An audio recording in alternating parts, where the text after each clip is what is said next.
उस समय जिन्होंने विरोध किया था लालू यादव।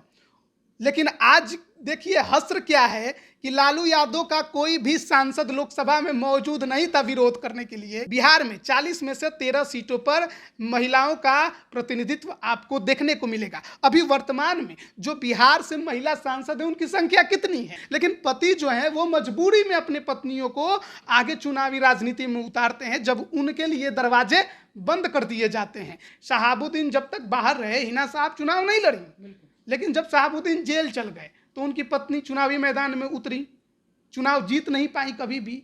आज भी राजनीति में अपना जो हाशिया पे चली गई हैं उसको फिर से कोशिश कर रही हैं अपने ताकत को जुटाने का। बिहार में 50% सीटें स्थानीय निकाय में महिलाओं के लिए रिजर्व्ड है, लेकिन महिलाओं की तूती कहाँ बोलती है, महिला कहाँ आवाज उठाती हैं। महिला विधायक बनी या महिला सांसद बनी, उसके साथ ही एक और नाम उभर गया, मुखिया बनी तो मुखिया पति, पार्षद बनी तो पार्षद पति, विधायक बनी तो विधायक पति, सांसद बनी तो सांसद पति। कविता सिंह सिवान से सांसद हैं, जेडीयू की सांसद हैं, लेकिन टिकट कौन चाहते थे लड़ना? अजय सिंह। नीलम देवी को देख लीजिए, अनंत सिंह हटे तो वो विधायक बन गई, लेकिन विधानसभा में उन्होंने कब बोला, विधानसभा में कितने सवाल उठाए हैं। ये जरूरी नहीं कि जो अभी 6 सीटें रिजर्व्ड हैं वो अनुसूचित जाति के लिए आगे भी परिसीमन के बाद वही सीटें रिजर्व्ड रहे।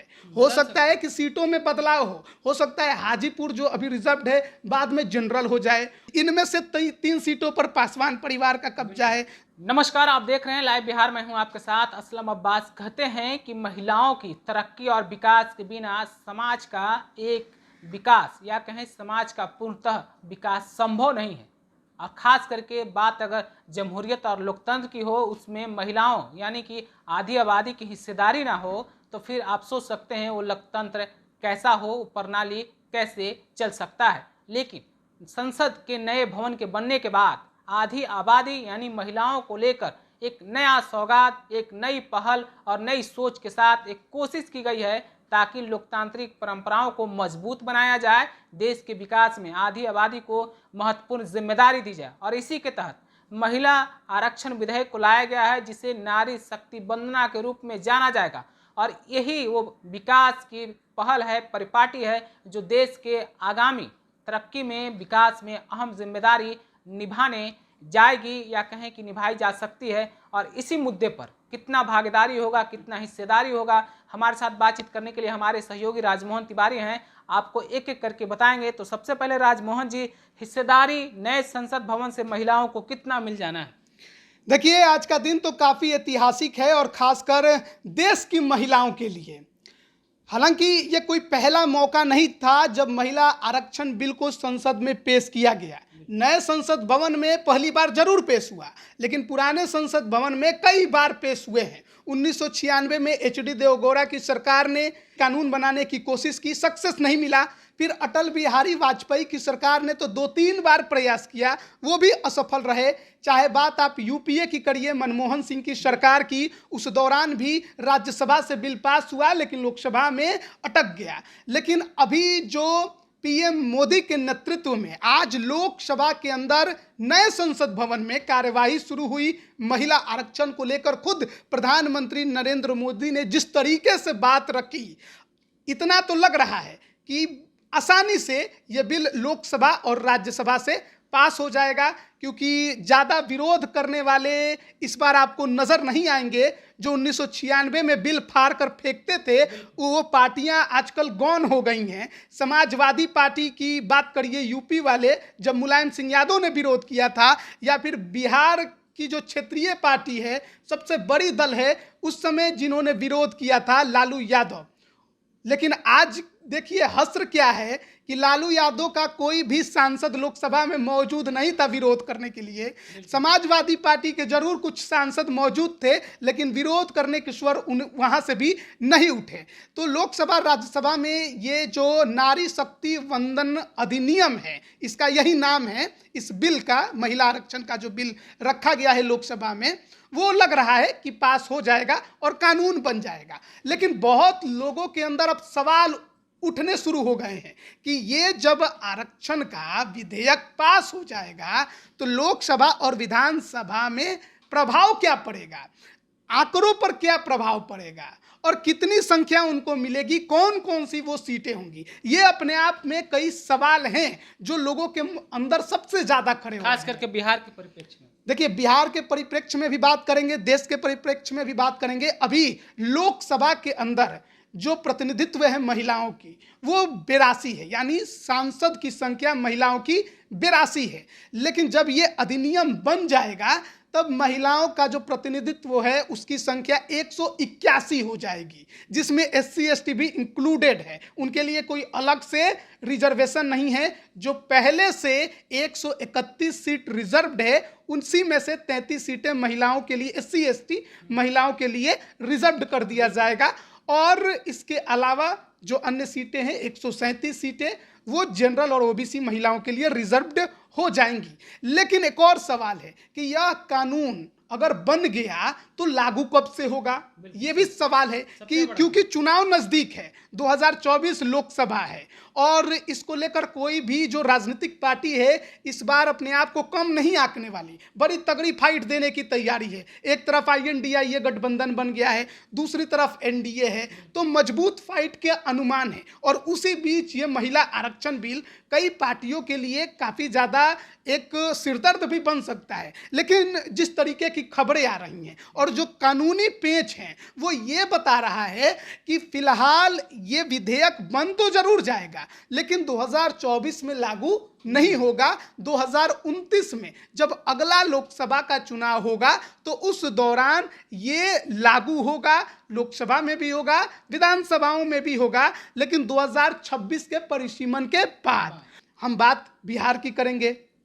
बिहार के लोग हमारे ज़्यादा दर्शक हैं, फोकस हमारी बिहार पे ज़्यादा रहती है। तो बिहार में 40 लोकसभा की सीटें हैं। अभी रिजर्व्ड सीटों की अगर बात करें तो 6 सीटें हैं जो केवल अनुसूचित जाति को रिजर्व्ड हैं, यानी 40 में से 6 सीटें। 34 सीटें जो हैं वो जनरल हैं, उस पर महिला भी लड़ती है, पुरुष भी लड़ते हैं, किसी भी जात का हो, किसी भी धर्म का हो, कोई फर्क नहीं पड़ने वाला है। लेकिन 6 सीटें जिसमें सासाराम, जमुई, हाजीपुर, समस्तीपुर, गया, गोपालगंज, यह 6 सीटें रिजर्व्ड है।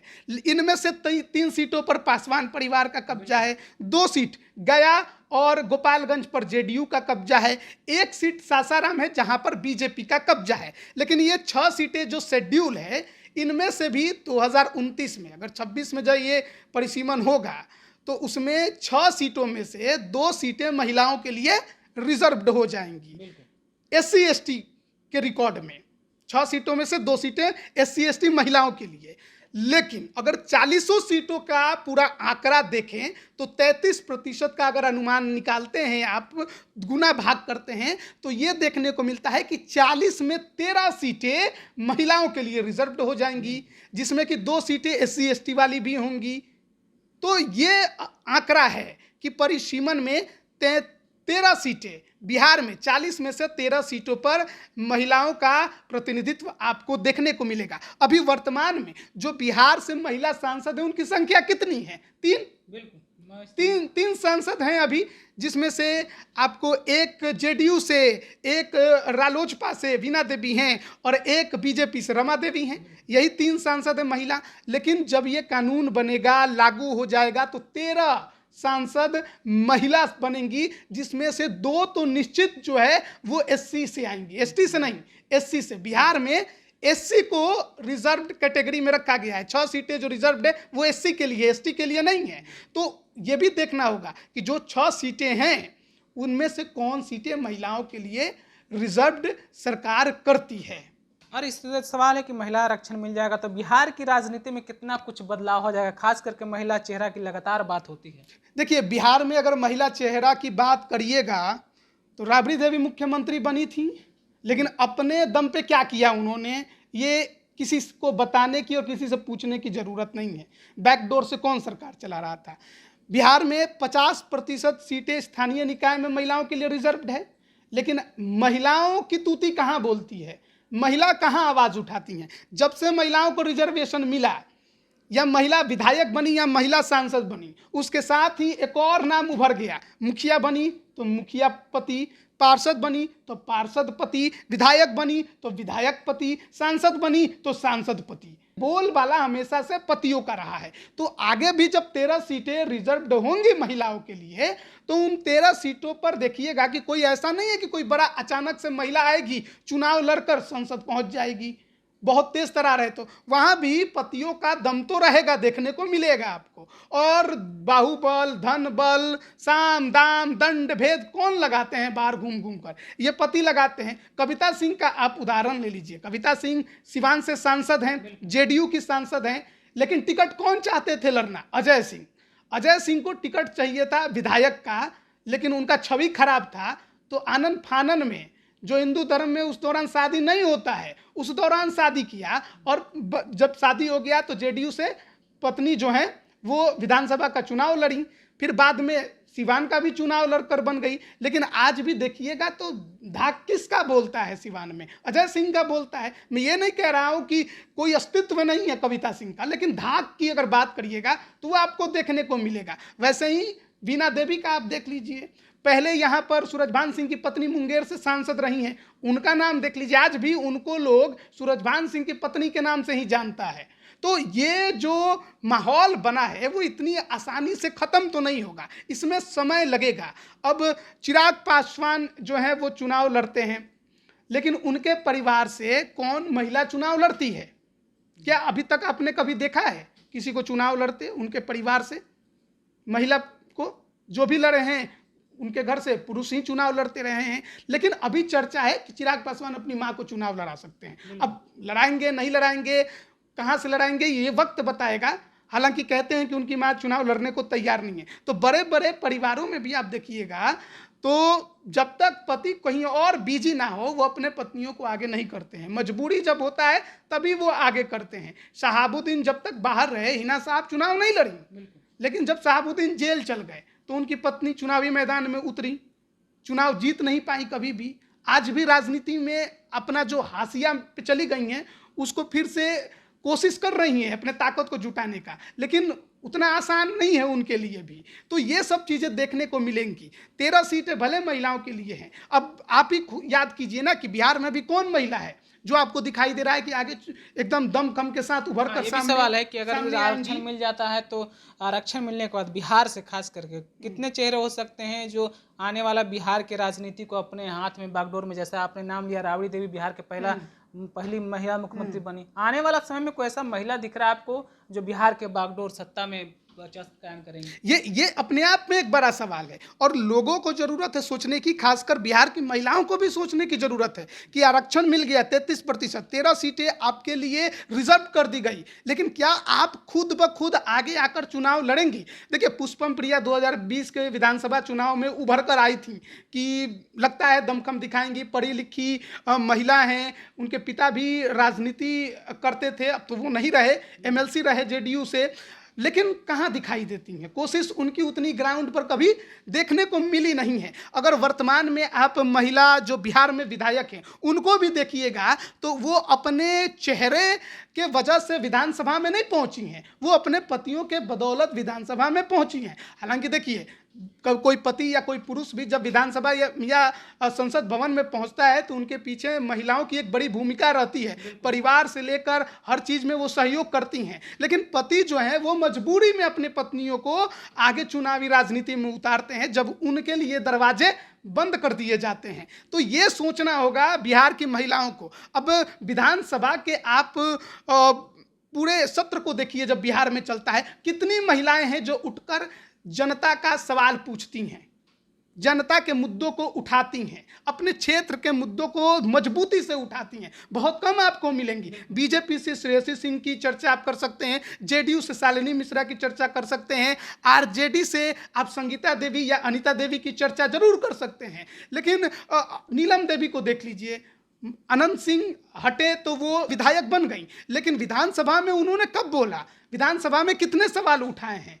ये भी तो एक सवाल है। क्या विधानसभा से लेकर बाहर कभी कुछ वो बोलते नजर आती हैं अपने क्षेत्र के बारे में? उनसे चर्चा भी होती है तो अनंत सिंह को लेकर ही होती है, क्योंकि क्षेत्र को लेकर ज़्यादा कुछ लोगों को लगता है कि उनको नहीं पता होगा। कितने कैडर अनंत सिंह तैयार करते हैं अपने क्षेत्र में काम करने के लिए, और वो लोग काम करते हैं। तो भले ही आरक्षण मिल जाए बिहार में, 40 सीटों में 13 सीटें महिलाओं के लिए रिजर्व्ड हो जाए, लेकिन इन सब के बावजूद महिलाओं को आगे बढ़कर खुद अपना प्रतिनिधित्व जो है वो दिखाने की कोशिश करनी होगी। और खासकर पार्टियों को भी ये देखना होगा, तमाम जो पार्टियां हैं, कि जो महिला पढ़ी लिखी है, जिसके अंदर वो दम है, कुछ करने का जज्बा है, उसको आगे बढ़ाए। परिवार के दम पर आप कब तक राजनीति कीजिएगा? मीसा भारती 2 चुनाव हार गई हैं, राज्यसभा में पहुंची है ना, तीसरा चुनाव भी लड़ने की उनकी चर्चा है।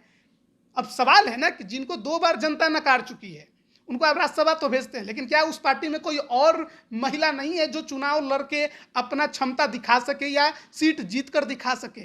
तो ये सब चीज़ें हैं, परिवारवाद और पुरुषवाद, ये सब कुछ आपको देखने को मिलेगा। मजबूरी होगी जब कानून बन जाएगा, 33% आरक्षण मिल जाएगा महिलाओं को चुनावी मैदान में उतारने की, लेकिन जब तक पार्टियां ये नहीं चाहेंगे कि जज्बे वाली पढ़ी लिखी महिला आगे बढ़े, तब तक इतना आसान नहीं है कि महिला संसद भवन में पहुंच के अपने हक के लिए, महिलाओं के हक के लिए खूब आवाज़ उठा दे। बिल्कुल। तो अभी आपने सुना है महिला आरक्षण विधेयक के बारे में, इससे साफ है पूरे कंक्लूजन, जैसा कि राजमोहन तिवारी आपको बता रहे थे, ये पुरुष प्रधानता वाली जो सिस्टम है, जो प्रणाली चल रही है, उसमें महिलाओं को आगे आकर अपनी हिस्सेदारी, जिम्मेदारी को निभानी होगी। और इसके अलावा यहाँ पे कहना चाहूँगा, एक और बात है, 6 सीटें अभी बिहार में रिजर्व्ड हैं अनुसूचित जाति के लिए, लेकिन जब परिसीमन होगा तो ये जरूरी नहीं कि जो अभी 6 सीटें रिजर्व्ड हैं वो अनुसूचित जाति के लिए आगे भी परिसीमन के बाद वही सीटें रिजर्व्ड रहे। हो सकता है कि सीटों में बदलाव हो सकता है हाजीपुर जो अभी रिजर्व्ड है बाद में जनरल हो जाए, हो सकता है जो अभी मुजफ्फरपुर अनरिजर्व्ड है जनरल के लिए है वो रिजर्व्ड हो जाए। तो परिसीमन में बहुत सी चीज़ें आपको अदल बदल देखने को मिलेंगी। 2004 में गोपालगंज की सीट जनरल के लिए थी, लेकिन 8 में जब परिसीमन हुआ तो वो रिजर्व्ड सीट बन गई। नवादा भी पहले रिजर्व्ड सीट थी, 2008 के परिसीमन में वो जनरल के लिए उसको लागू किया गया। तो बहुत सी चीज़ें परिसीमन में बदलेंगी, कुछ भी तय नहीं है, बस सीटों का आंकड़ा तय है। लेकिन जब परिसीमन होगा तो बिहार में भी बहुत कुछ आपको अदल बदल देखने को जरूर मिलेगा। बिल्कुल।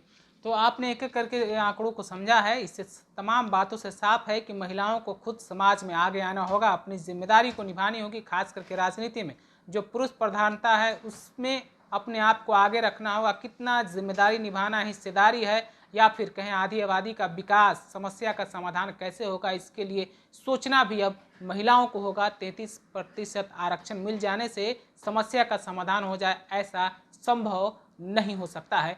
आप अपनी राय महिला आरक्षण विधेयक पर क्या रखते हैं, ज़रूर हमें कमेंट करके पहुंचाइएगा।